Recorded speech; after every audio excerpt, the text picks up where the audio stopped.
Good morning students. आज हम आपकी जो डाउट क्लास है उसको क्लियर करने का प्रयास कर रहे हैं कि आपको डाउट कहाँ हुआ है।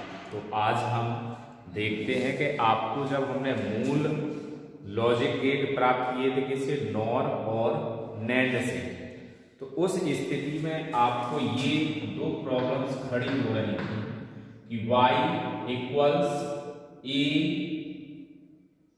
एंड b नॉटेड e और b कैसे आ जाता है, या ये वाली प्रॉब्लम ये कैसे है और यहाँ कैसे आ जाता है। तो देखिए सबसे पहले क्या होता है, हम पहले प्राप्त करेंगे e का वार, क्या आ जाएगा, अपोजिट चलना, 0 का 1, 0 का 1, 1 का 0, 1 का 0। इसके बाद b पे बार नॉटेड आ जाएगा, b का 1, 1 का 0, 0 का 1, 1 का 0। अब इस पे क्या आ जाएगा, double bar, a dot b पर डबल बार करते हैं, क्या आ जाएगा, इन दोनों का अब आपको करना, पहले a डॉट b निकाल लिया, क्या आ जाएगा, a dot a, a dot a, तो क्या आ जाएगा 1, 1 0, क्या आ जाएगा 0, 0 1, वैल्यू 0, 0 का 0। अब इसी सारणी को इससे ऐड अभी आगे बढ़ाते हैं।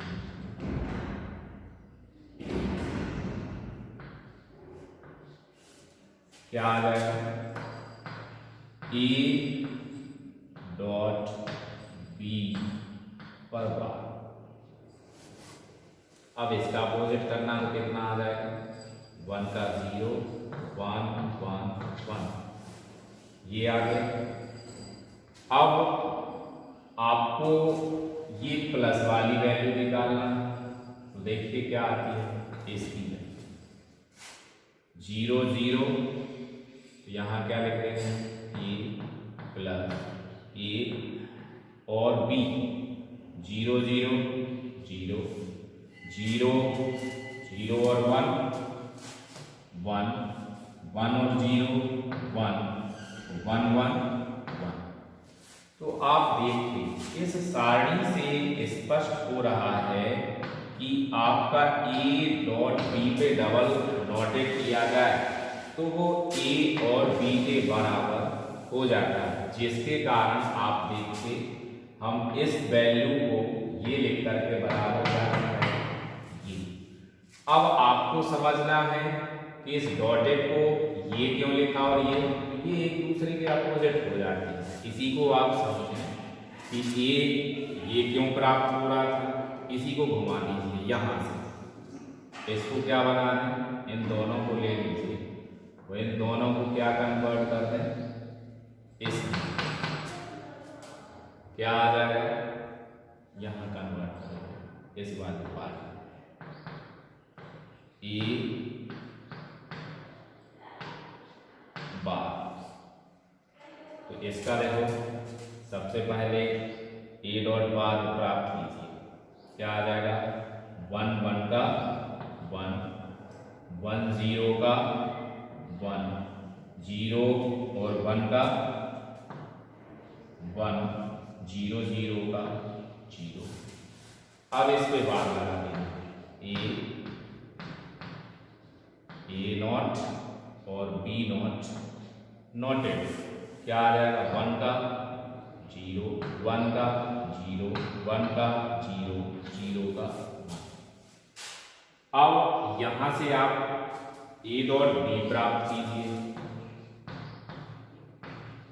a एंड b, तो 0 0 का 0, 0 और 1 का 0, 1 0 का 0 और 1 1 का 1।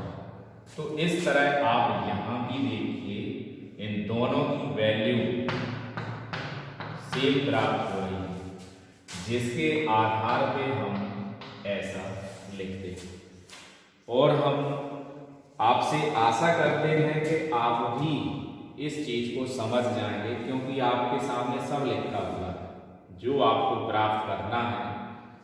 ये वैल्यू ये कैसे इक्वल हुई, ये वैल्यू और ये कैसे इक्वल हुई, वो आपकी सारणी में दिया गया है। तो जब सारणी से स्पष्ट है तो इसको ऐसा लिखा जा सकता है और इसको ऐसा लिख सकते हैं। That is clear.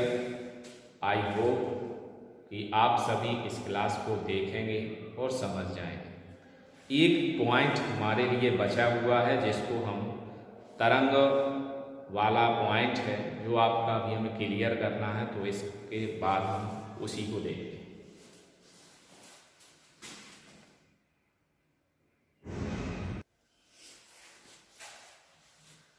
अब हमें तरंग वाला क्षेत्र देखना है। इस तरह का क्वेश्चन आपको आ सकता है पेपर में, तो इसको सॉल्व कैसे करेंगे ये देखिए। क्वेश्चन क्या है, ए व बी और गेट तथा नैंड गेट के निवेशी तरंग प्रतिरूप चित्र में प्रदर्शित हैं। दोनों गेटों के निर्गत प्रतिरूप दर्शाइए। तो इनके निर्गत हमें प्राप्त करना है, किस किस के, और नैंड के। हो सकता है आपको निर्गत भी दिया जाए और आपसे ये क्वेश्चन कहा जा सकता है कि और गेट नैंड गेट, मतलब गेट प्राप्त कीजिए, कौन सा गेट है। तो इसमें हमें सुनता क्या है, और नैंड प्राप्त है। तो सबसे पहले हम और गेट का जो बूलियन व्यंजक है वो लिखते हैं। और गेट का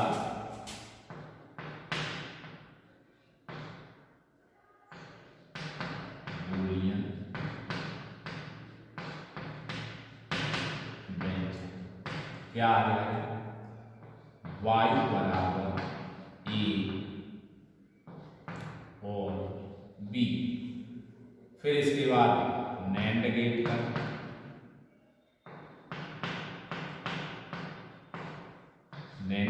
बूलियन व्यंजक क्या आ जाएगा, ए बी इक्वल वाई। अब आपको गेट स्पष्ट दिए गए हैं तो गेटों के बूलियन व्यंजक लिख लीजिए। बूलियन व्यंजक लिखने के बाद यदि आपको गेट क्वेश्चन में दिए जाते हैं तो बहुत अच्छा है, और यदि गेट क्वेश्चन में नहीं दिए जाते हैं तब भी आपको समझना है। तो गेट दिए गए तो हमें अच्छा हो गया, हमने अपने बूलियन व्यंजक लिख लिए। और यदि गेट नहीं दिए जाते हैं तो उस स्थिति में आपको ऐसी सारणी बनानी पड़ेगी। कैसे, T1 T2 T2 T3 T3 T4 T4 T5 T5 T6 T6 T7 T7 T8। तो 1 2 3 4 5 6 7 पार्ट आपके आ जाएंगे। वो 7 पार्ट आ जाएंगे। उसके बाद आपको ये ए और बी दिए गए हैं। यहाँ पे क्वेश्चन में ऑलरेडी यहाँ पे ए लिखा है, यहाँ बी लिखा है, ए और बी है। तो सबसे पहले यहाँ देख के आप इनको भरना है सारणी को देख करके। सारणी कैसे देखेंगे, ये T1 से T2 के बीच में ए दबा हुआ है, नीचे है। तो जब नीचे रहेगा तो आपको लिखना है 0, ऊपर उठ जाएगा तो लिखना है 1। अब T2 और T3 के बीच में ए ऊपर उठा है तो कितना लिखेंगे आप, 1। फिर T3 और T4 के बीच में भी ऊपर उठा हुआ है तो कितना लिखेंगे, 1। T4 और T5 में दबा है नीचे तो कैसा आ जाएगा, 0। T5 और T6 में भी दबा है तो क्या आ जाएगा, 0। T6 और T7 में उठा है तो क्या आ जाएगा, 1। T7 और T8 में भी दबा है तो क्या आ जाएगा, 0। अब इसके बाद B पे चलना है। तो B को देख के T1 और T2 दबा हुआ है, 0 आ जाएगा। T2 और T3 भी दबा हुआ है, 0 आ जाएगा। T3 और T4 उठा है तो 1 आ जाएगा। T3 T4 और T5 उठा हुआ है तो 1 आ जाएगा। T5 और T6 दबा हुआ है, 0 आ जाएगा। T6 और T7 दबा हुआ है, 0 आ जाएगा। और T7 और T8 उठा हुआ है तो 1 आ जाएगा।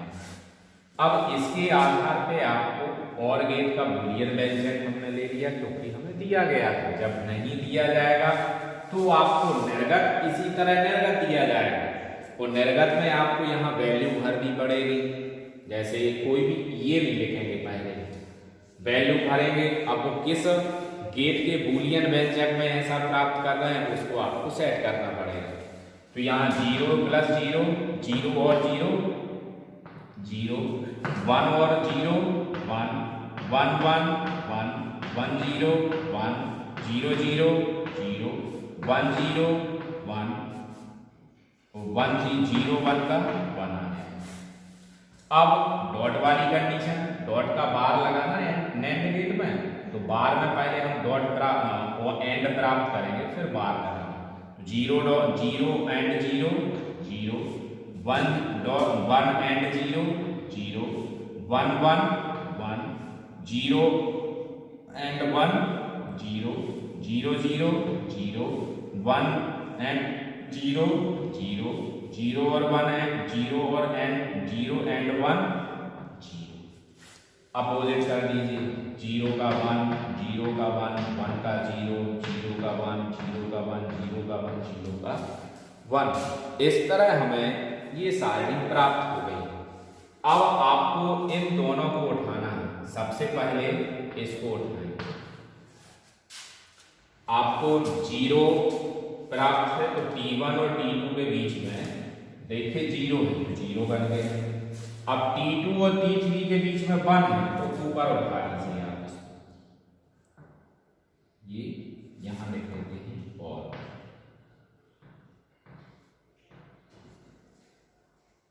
दब गया। T1 और T2 में 1 है, 1 हो गया। T3 और T4 के में भी 1 है, तो इसको T4 तक ले जाए। T4 और T5 में दबा हुआ है, तो नीचे दबा दिया। ठीक है, ये आ गया T5। अब T5 और T6 में भी दबा है, तो T6 तक ले लिया। अब T6 और T7 में उठा है, तो T6 और T7 में उठा दिया। अब T7 और T8 में दबा है, तो नीचे फिर दबा दिया। क्लियर, समझ में आ गया ना आपको? ये और गेट का निर्गत प्राप्त हो गया। ठीक है, इसके बाद हमें निर्गत किसका प्राप्त करना है? NAND गेट का। इसको देखिए, पहले दबा 1 है तो उठा हुआ रहेगा। फिर T2 और T3 में भी 1 है, में भी उठा रहेगा। फिर T3 और T4 में आप देखिए 0 है, तो नीचे आ जाएगा। ये आपका नीचे आ गया। फिर सभी में देखो 1 1 1 1 सभी में उठा हुआ है, तो यहीं से आप लोग इसको उठा देंगे और एंड तक क्या ले जाएंगे, ऐसे। तो इस तरह ये NAND गेट का, इस तरह आपको NAND गेट का निर्गत प्राप्त हो गया। ये एक और गेट का है, ये NAND गेट का है। तो सबसे पहले आपको इस सत्यता सारणी को देखिए, यहां हमें गेट दिए गए थे तो हमने बना लिया।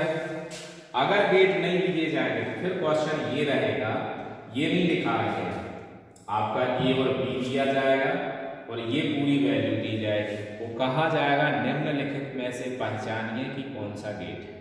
तो अब उस स्थिति में भी आपको ये सारणी, फिर ये पूरी सारणी इसको देख करके भरनी पड़ेगी। और जिस गेट का बूलियन व्यंजक में ये पूरा सेट हो रहा हो, तो उसका बूलियन व्यंजक लिखेंगे और फिर उस गेट का नाम भी आप लिख देंगे। तो आशा करते हैं, आई होप कि आप सभी को ये पॉइंट निश्चित रूप से समझ में आया होगा कि हमें इसको कैसे सॉल्व करना है। बहुत सरल है। आप पहले, आपको क्वेश्चन में इतना दिया जाएगा, फिर आप ये T1 T2 वाली सारणी बनाएंगे। ये जब सारणी आप प्राप्त कर लेंगे तो श्योर है कि आप उस गेट का बूलियन व्यंजक उसकी सारणी के अनुसार लिख देंगे, तो फिर आप गेट भी पहचान जाएंगे और सत्यता सारणी भी के आधार पर इसको बना देंगे। तो हमें आशा है कि आप ऐसा ही करेंगे और इसका स्क्रीनशॉट लेकर के आप इसको नोट कर लीजिए कि ये दोनों आपके क्वेश्चन पॉइंट समझ में आ गए।